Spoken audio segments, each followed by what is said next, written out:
আসসালামু আলাইকুম। আজকের লাঞ্চে আমি মাছ ভাজার রেসিপি বানিয়ে আপনাদের দেখাবো। আমার ছোট মেয়ে মাংস খেতে পারে না, ওই জন্যে মাছ ভাজা খুব পছন্দ করে, খুব পছন্দ করে। তাই গরম গরম মাছ ভাজা। আমি এখন হলুদ, লঙ্কা, লবণ, একটু লেবু, একটু আদা রসুন পেস্ট দিয়ে একটু সরিষার তেল দেব, দিয়ে এটাকে সুন্দর করে মাছ ভাজার জন্য আমি তাওয়া চাপিয়ে দিয়েছি, একটু তেল দিয়ে দিচ্ছি।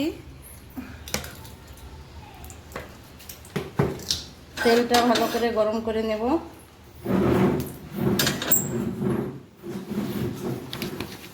ম্যারিনেট করে রাখা মাছগুলা আমি একটা একটা করে এর মধ্যে দিয়ে দেবো।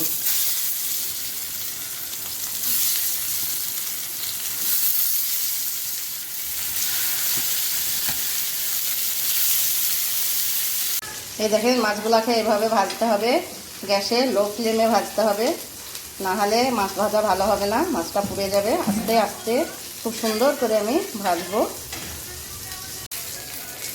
এই দেখেন, আমার মাছ ভাজা হয়ে গেছে। এবার আমি মাছ ভাজাগুলো তুলে নেব। খুব সুন্দর ভাজা হয়েছে।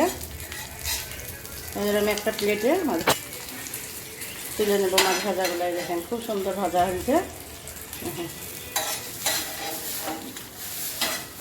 যাদের মাছ ভাজা খেতে ইচ্ছা করবে তারা এইভাবে মাছ ভেজে নেবেন।